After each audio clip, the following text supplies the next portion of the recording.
me amó hasta el final. En esto conocemos el amor, Él dio su vida por nosotros. Dios les bendiga y sean bienvenidos a Logos Devocionales, Tiempo con Dios. Qué gusto que nos puedan estar acompañando hoy martes 10 de septiembre en este estudio diario, y ya sea que se estén alistando para sus actividades del día, trabajo, escuela, lo que ustedes hayan planeado hoy, o que estén sentados con su TCD para complementar su lectura diaria, o que se estén preparando un cafecito, porque siempre cae bien un cafecito. El objetivo es que podamos juntos llevar a cabo y leer lo que es la palabra del Señor. Hoy nuestro estudio lleva por título Cuando los problemas persisten, estando en Nehemías 6 del 1 al 14. Así dice la palabra del Señor. Cuando oyeron Sanballat y Tobías y Gesem, que el árabe, y los demás de nuestros enemigos, que yo había edificado el muro y que no quedaba en el portillo, hasta aquel tiempo no había puesto las hojas en las puertas, Sanballat y Gesem enviaron a decirme: ven y reunámonos en alguna de las aldeas en el campo de Ono. Mas ellos habían pensado hacerme mal, y les envié mensajeros diciendo: yo hago una gran obra, y no puedo ir, porque cesaría la obra dejándola yo para ir a vosotros. Y enviaron a mí con el mismo asunto hasta 4 veces, y yo le respondí de la misma manera. Entonces Sanballat envió a mí su criado para decir lo mismo por 5ª vez, con una carta abierta en su mano, en la cual estaba escrito: se ha escuchado entre las naciones, y Gasmu lo dice, que tú y los judíos pensáis rebelaros, y que por eso edificas tú el muro con la mira, según estas palabras, de ser tú su rey. Y que has puesto profetas que proclamen acerca de ti en Jerusalén, diciendo: hay rey en Judá. Y ahora serán oídas del rey las tales palabras: ven, por tanto, y consultemos juntos. Entonces envié yo a decirle: no hay tal cosa como tú dices, sino que de tu corazón tú lo inventas. Porque todos ellos nos amedrentaban diciendo: se debilitarán las manos de ellos con la obra y no será terminada. Ahora pues, oh Dios, fortalece tú mis manos. Vine luego a casa de Semaías, hijo de Delaía, hijo de Mehetabel, porque él estaba encerrado, el cual me dijo: reunámonos en la casa de Dios dentro del templo y cerremos las puertas del templo, porque vienen para matarte. Sí, esta noche vendrán a matarte. Entonces dije: un hombre como yo ha de huir, y quien que fuera como yo entraría en el templo para salvarse la vida. No entraré. Y entendí que Dios no lo había enviado, sino que hablaba aquella profecía contra mí, porque Tobías y Sanballat lo había sobornado. Porque fue sobornado para hacerme temer, así y que pecase y le sirviera de mal nombre con que fuera yo infamado. Acuérdate, Dios mío, de Tobías y de Sanballat, conforme a estas cosas que hicieron también. Acuérdate de Noadías profetisa y de los otros profetas que procuraban infundirme miedo, cuando los problemas persisten. El día de hoy estaremos estudiando 3 puntos que realmente nos hablan algo que vivimos todos los días. Los problemas suelen ser incidentes, suelen repetirse o suelen escalar, cambiar, mutar y hacerse más difíciles. Pero sabemos que confiamos en un Dios perfecto, en un Dios soberano, y a Él, a través de su palabra, nos da cómo persistir y salir bien con su ayuda. Y el primer punto, que cuando los problemas persisten, es que debemos de responder con firmeza. Responde con firmeza. Vemos que después de la pausa del capítulo 5, en la que habla las problemáticas internas y cómo estaban siendo arregladas y tratadas, en este momento regresamos al tema principal. El caso de Sanballat, Tobías y el árabe y los demás enemigos en contra de Judá. Y ellos escucharon que la obra ya había sido terminada, aunque faltaba que se le pusieran todas las puertas de seguridad, las rejas, los complementos a estos muros. Y ellos lo que hicieron, ya que no habían podido atacarlos de manera imprevista, pues realmente buscaban otros métodos. Y aquí vemos que emplean otros métodos para atacar, específicamente 3 métodos.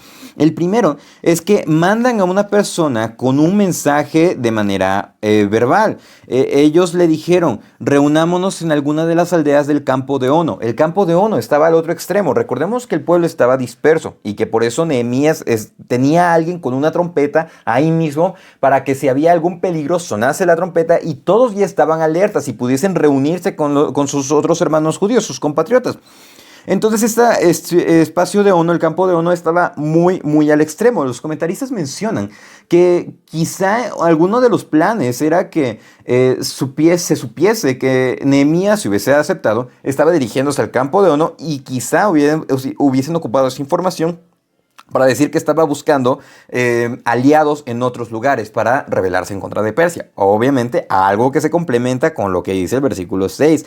Entonces, lo que hace Nehemías es declinar porque él sabía que ellos habían pensado hacer mal en contra de él. Porque querían parar esa obra, realmente querían detener lo que ellos estaban haciendo. Y realmente no estaban haciendo eso para complacerse, sino para obedecer lo que Dios había puesto en su corazón.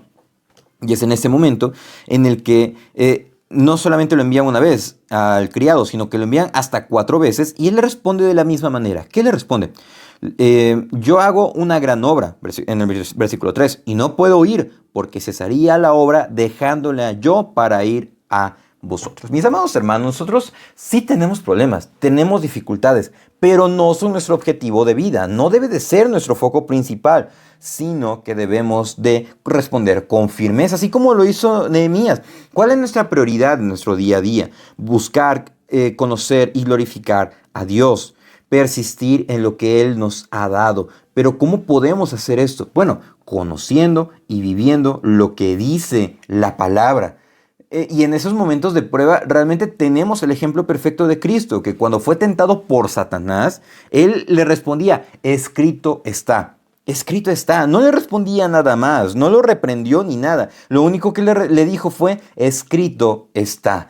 Nuestra forma de responder con firmeza es mediante la palabra, pero si no conocemos, si no vivimos la palabra, realmente seremos receptores de esos ataques y estaremos débiles ante ello. Y es ahí donde dicen las personas, ¿dónde está Dios? ¿Por qué permite estos problemas? Es que, mis amados hermanos, somos tan cabeza dura que no leemos la Biblia, que no oramos, que nos confiamos y que sentimos que podemos hacer todo.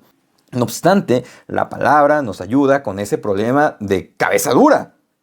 Y nos dice, lee, confía y vive lo que dice la palabra, porque tu misión es más grande que lo que está sucediendo afuera, los problemas que te están atosigando. Nuestra misión es glorificar a Dios y esperar a su regreso mientras compartimos su verdad. Y eso lleva al segundo punto, que cuando los problemas persisten, 2, debemos de fortalecernos en Dios. Fortalécete en Dios, mi amado hermano.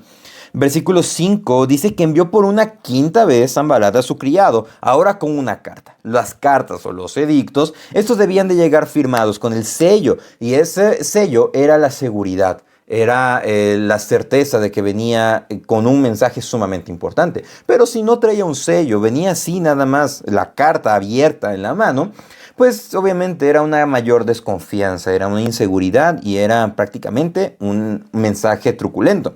¿Cuál era el mensaje? Que se escuchaba por ahí un rumor que Judá estaba pensando en rebelarse, que Nehemías estaba proclamando como su rey y que incluso había puesto algunos profetas a decir, hay un nuevo rey. ¿Y cuál era el mensaje? Vente, reunámonos, te vamos a apoyar. O sea, imagínense eso. Y es que realmente los problemas y las personas que se dejan ocupar por Satanás, no hombre, son de lo peor, tienen tácticas que nosotros ni siquiera podemos pensar. Pero ¿qué debemos de hacer ahí? Saber también cómo responder, versículo 8. Entonces envié yo a decirle, no hay tal cosa como dices, sino de tu corazón tú lo inventas. Y es que lo que ellos estaban haciendo era desgastarlos. Dicen, nos amedrentaban diciendo, se debilitarán las manos de ellos en la obra y no será terminada. Era constante, un ataque constante. No van a terminar la obra, se van a debilitar, no tiene caso que lo haga y una y otra y otra y otra vez. Es por eso que nosotros debemos de estar firmes, debemos de ponernos toda la armadura de Dios, porque esos ataques quizá no lleguen en forma de persona. Quizá lleguen en forma de pensamientos, de un ataque de decir, pues es que tú estás solo, un ataque de decir, pues es que para qué te congregas, un ataque de decir, pues para qué lees la Biblia, para qué oras, si no recibes nada de Dios, para qué te esfuerzas, aún tienes una larga vida, disfruta la vida, o para qué sirves a Dios y ya no te queda tiempo.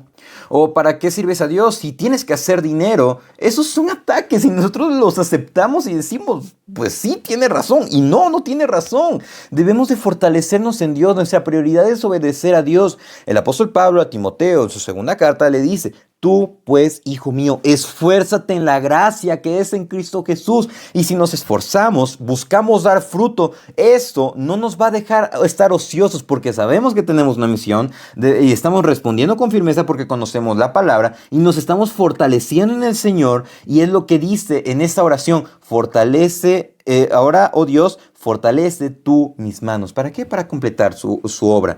Y es que lo más hermoso es de que confiamos en un Dios soberano, en un Dios perfecto. Es por eso que nos dice, fortalezcanse en Dios. Y eso lleva al tercer punto, que cuando los problemas persisten debemos entender en quién confiamos. Entender en quién confías es lo más importante, porque sabemos y vamos a tener ahí una seguridad que vamos a recibir lo que nosotros esperamos. Dios es fiel y justo, Él nunca nos va a desamparar.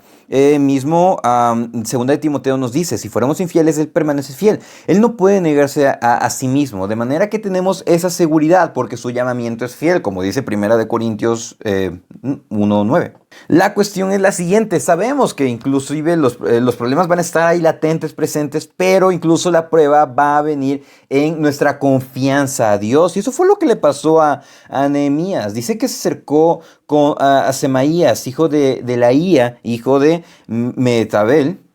Y esta persona se entiende que era el hijo de un sacerdote. ¿Y qué es lo que le dice? Reunámonos en la casa de Dios. La casa de Dios también se podía, algunas personas se podían refugiar ahí si estaban propensos a algún ataque. Pero eso no era ideal, eso no era correcto. De manera que le dice, refúgiate ahí porque te van a atacar, te van a quitar la vida. Y le dice, un hombre como yo ha de huir. O sea, yo soy el líder de aquí. Realmente no se trata de estatus, sino se trata de cómo va a sentirse el pueblo si sabe que aquella persona que los ha estado impulsando se esconde. Y realmente no confía en Dios, porque él ha estado diciendo, confíen, dependan en Dios. Y le dice, ¿y quién que fuera como yo entraría en el templo? Es más, no voy a profanar el templo. Entiende prácticamente. Y en ese momento dice, entendió que Dios no lo había enviado, sino que había sido un plan de ellos. Lo sobornaron obviamente para hacerlo temer y así hacerlo pecar. Y es que eso es lo que hacen los problemas, eso es lo que hacen las dificultades a nosotros. Nos hacen temer, nos hacen confiar y nos hacen preocuparnos, y el preocuparnos y el entrar en ansiedad, eso es algo malo. ¿Por qué? Porque decimos, Dios, prácticamente lo que estamos diciendo, Dios no puede resolver esto, me voy a tratar de ver cómo solucionarlo. Cuando Dios nos dice, confía en mí, y es en ese momento en el que vuelve a orar de manera imprecatoria, buscando el juicio de Dios, diciéndole, acuérdate, Dios mío, de Tobías, de Sanballat y de estos falsos profetas que procuraban infundirme miedo. Este acuérdate es uno de, Señor, permite que caiga su juicio sobre ellos. De manera que si nosotros entendemos en quién confiamos, que confiamos en un Dios verdadero, en un Dios perfecto, independientemente de lo que esté sucediendo, vamos a saber que su voluntad es perfecta. Augustus Nicodemos dijo, Dios no tiene plan B, Él solo tiene un plan y todo pasará exactamente como Él quiere. De manera que si están pasando, mis amados hermanos, por algún problema, por alguna dificultad, lo que nosotros debemos de hacer es confiar en Dios. Nehemías fue puesto a prueba en diversas áreas. Primero, en una carta que era mentira. Obviamente, él no hizo caso. Después, en falsos rumores de sublevación. Y después, en su obediencia a Dios. Fue puesto a prueba en cuestiones personales, sociales, y de ahí en su confianza a Dios. Y quizás nosotros podemos pasar por esas mismas pruebas. ¿Y qué debemos de hacer? Bueno, responder con firmeza, responder con lo que dice la Biblia, fortalecernos en Dios, quien nos suministra esa confianza, esa fortaleza para seguir día a día y entender en quién confiamos, en un Dios vivo, en un Dios perfecto y soberano que conoce todo. De manera que este devocional pueda servir de fortaleza para cada uno de ustedes, que Dios sea bendiciéndolo. Muchísimas gracias por acompañarnos el día de hoy. Reciban un afectuoso saludo y si Dios nos presta vida, el día de mañana continuaremos el estudio devocional. Saludos. Hasta el fin.